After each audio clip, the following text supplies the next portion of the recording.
Magandang araw mga ka-aerial defense, may ibabahagi na naman ako sa inyo. Dahil ngayong araw na ito ay may pag-uusapan tayo tungkol sa depensa, Pilipinas nagbabala sa puwersa ng China sa West Philippine Sea, ang Philippine Navy ay naglabas ng mga babala tungkol sa mapanganib at mapanlinlang na taktika ng China sa West Philippine Sea, na nananawagan ng mas malakas na pagtulak tungo sa modernisasyon ng depensa, sinabi ni Rear Admiral Roy Vincent Trinidad, ang tagapagsalita ng Navy para sa West Philippine Sea, ay nakakaalarma na ang pagtaas ng agresibong kilos ng China sa mga pinagtatalo ng karagatan na ito, na binansagan ang kanilang mga aksyon bilang illegal, cursive, aggressive, at dangerous.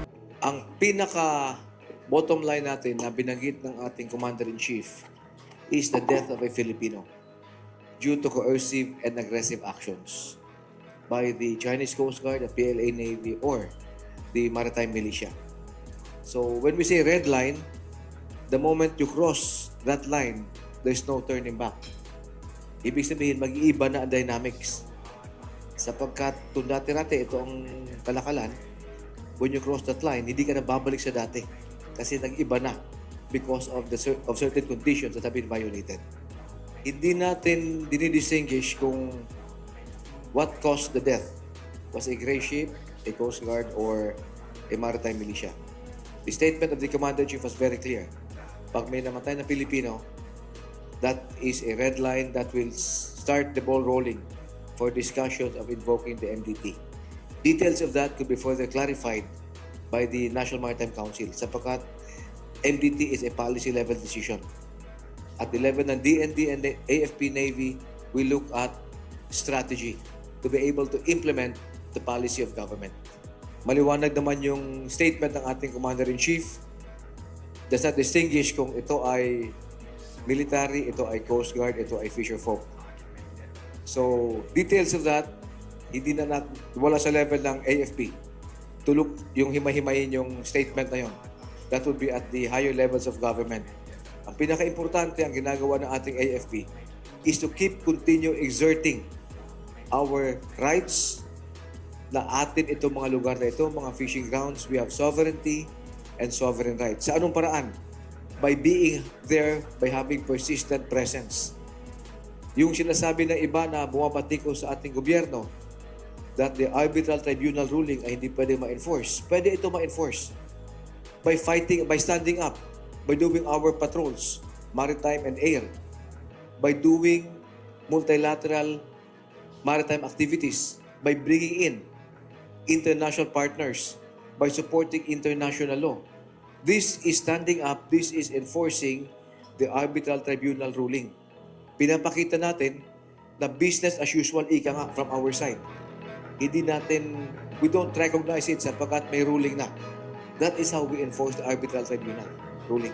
Binigyang diin din ni Trinidad ang patuloy na pagsusumikap ng modernisasyon ng militar ng gobyerno sa pamamagitan ng Department of National Defense, na binibigyang diin na ang mga hakbang na ito ay mahigpit na para sa depensa. Ibinahagi niya na ang Armed Forces of the Philippines ay naglulunsad ng isang mas komprehensibong plano ng modernisasyon, na may mas mataas na pondo at mas maikling mga timeline upang palakasin ang panlabas na depensa ng bansa. Yes, yung ating modernization not only for the Philippine Navy but for the Air Force, for the Army, for Joint Headquarters. Marami na tayong nakuhang, I would say, marami mga pagbabago na pinapangunahan ng ating Secretary of Defense. Number one, sinabi niya, yung ating horizon or planning timeline ay napakatagal, 15 years. Number two, yung amount na ini-invest ng gobyerno has to be increased. Hindi naman tayo aabot sa punto na kaya na natin tumapat sa PLA. They are a world power. Ang kailangan lamang natin, maipakita natin that we could protect and secure what is rightfully and legally ours. Kung ano yung sa atin, kaya natin i-secure at i-protect all the way up to the exclusive economic zone at yung even the extended continental shelf. Yun ang gusto ng ating Defense Department at ng ating gobyerno. All of this is defensive in nature. Wala tayong planong mangangkin na hindi sa atin. Ito ang dapat maintindihan ng bawat kababayan natin. We are not here to claim what is not ours. We are here merely to protect and to secure yung sa atin. Para ang maipapamana natin sa susunod na henerasyon ng Pilipino ay isang Pilipinas na hindi tagpi-tagpi, kundi buo pa rin. Ito ang maipapangako natin sa next generation of Filipinos. That's why very strong yung ating gobyerno nung sinabi ng ating Commander-in-Chief, not 1 square inch. Doon pa lang, that set the tone. At sinabi ng ating Secretary of Defense, a comprehensive archipelagic defense concept. Anong ibig sabihin nun? We are an archipelago. Tingnan natin yung Pilipinas na kanyang kabuuhan. And then the Navy, the Air Force, the Army are now conducting operations all the way up to our exclusive economic zone. At nakakatulong doon yung ating modernization. This point? Yung submarine ay isang component ng undersea warfare. Pag sinabing undersea warfare, ito yung labanan sa ilalim ng karagatan. Hindi lamang submarine ang pwedeng magamit doon. Una sa lahat, kailangan malaman mo ano meron doon. So awareness, dapat may mga sensors tayo. Iba't ibang klaseng sensors. At ang pinag-uusapan sa undersea warfare is sound. Propagation ng sound. Paano tumatakbo ang sound waves underwater. Na ito naman ay apektado ng iba't ibang factors, lalim ng tubig, temperature, salinity, oxygen content. So, awareness. Number 2, ano yung panlaban natin? Pwedeng manned system, pwedeng unmanned. Ano yung mga manned system? Mga submarines. Meron din mga submarines na mga unmanned. Mga underwater drones. So, when it comes to the details of undersea warfare, kung anong uunahin, anong kukunin natin, anong i-develop natin, yan ay nasa Department of National Defense.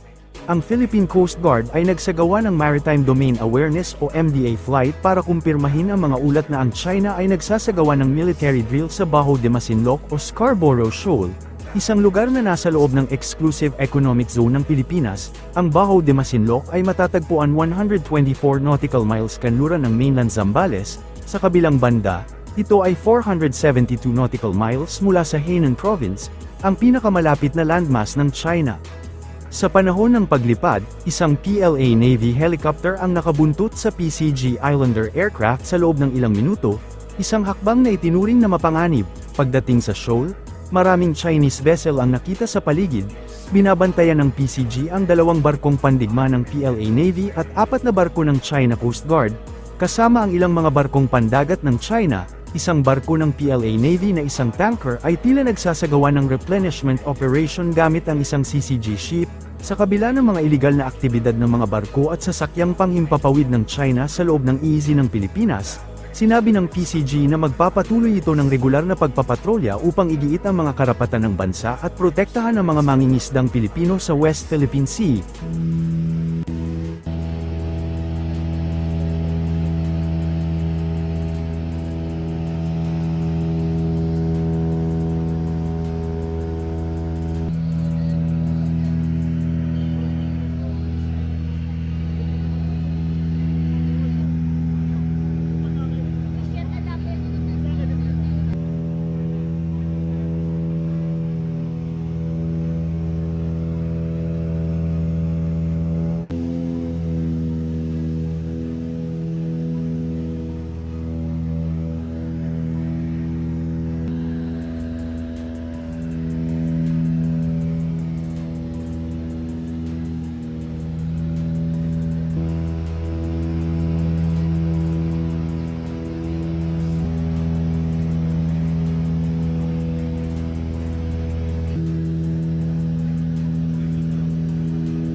MDA, yung ating maritime patrols, yung ating air surveillance flights, whether conducted by the AFP, the Air Force, the Navy, may kasama din tayong Army sa Palawan, whether by the Coast Guard or BFAR, anuman ang binibigay na paghihirap sa atin ng ating adversary, ito ay magpapatuloy.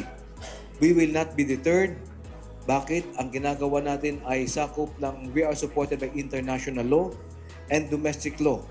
This is in furtherance of our mandate. We are here to secure and to protect what is legally and rightfully ours. Ibig sabihin, anuman ang binibigay sa atin ng paghihirap, ay magpapatuloy ito.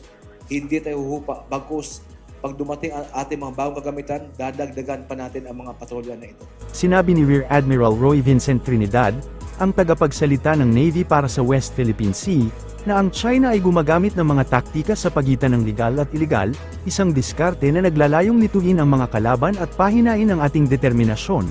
Sinabi niya na ang dating tinatawag na gray zone operations ay umakyat na sa tahasang pamimilit. Aniya, ang mga taktika ng China ay sinadya upang makamit ang isang mission kill o upang pababain ang kakayahan ng isang kalaban na magsagawa ng mga patrol.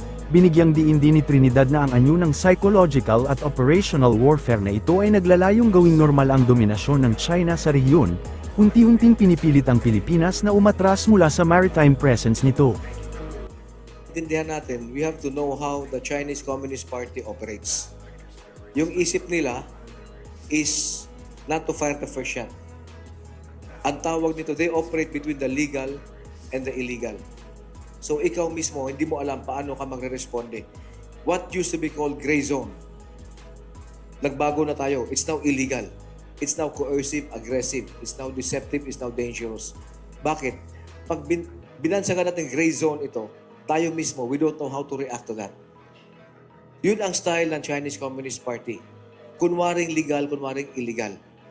So yung sinabi nyo kanina na bungguin ka lang ng konti, not sufficient to sink the vessel, just to damage it. Bakit? Ang gusto nila, mission kill. Sirain yung ating kakayanan na makapagpatrolya, na walang mamamatay.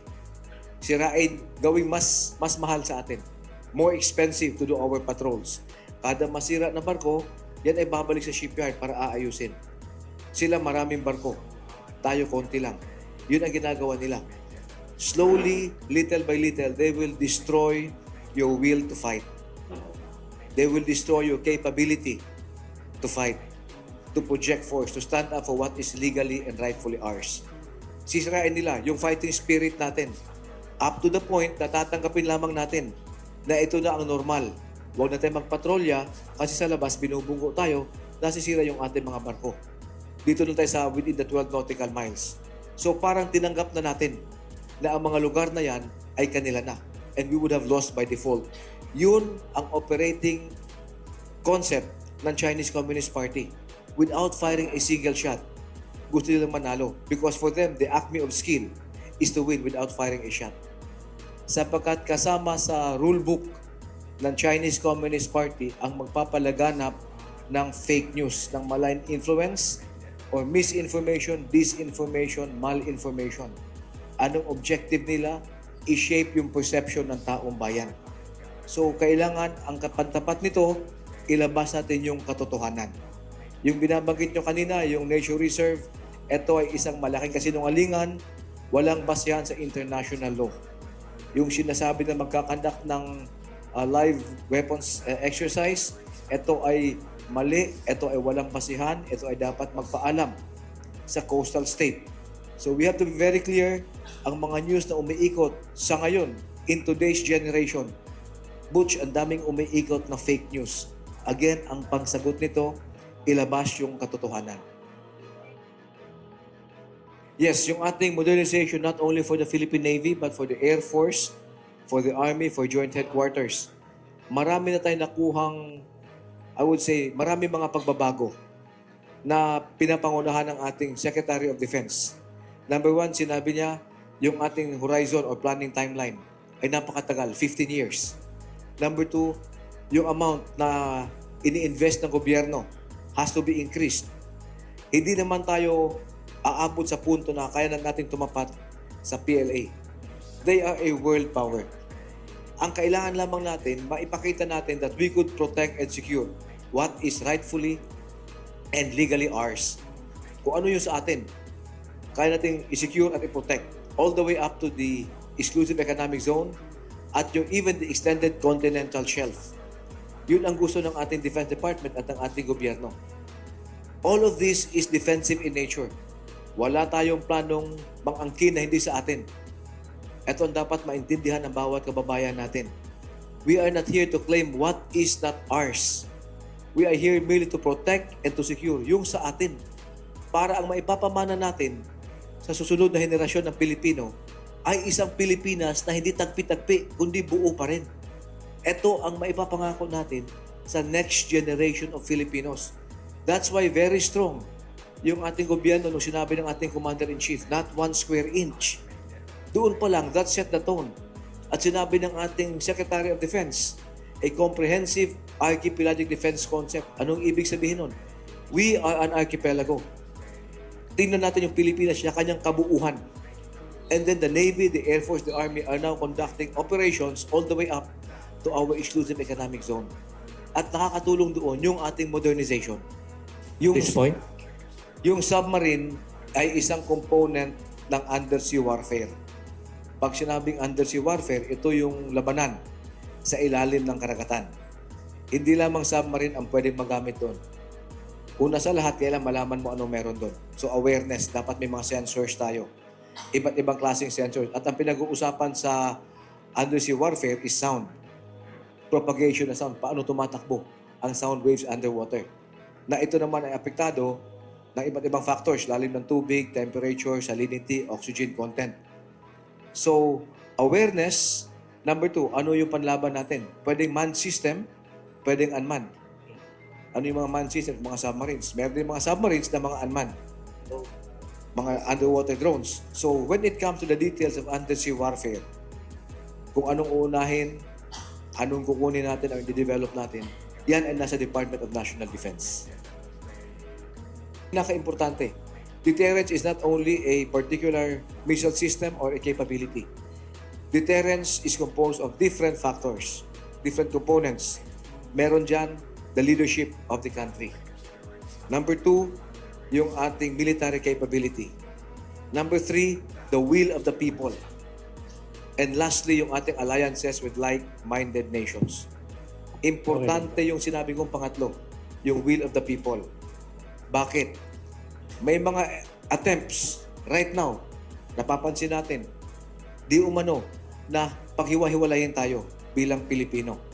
May mga lalabas na fake news, malign influence operations, misinformation, disinformation, malinformation. Para ang maglaban-laban ay yung Pilipino.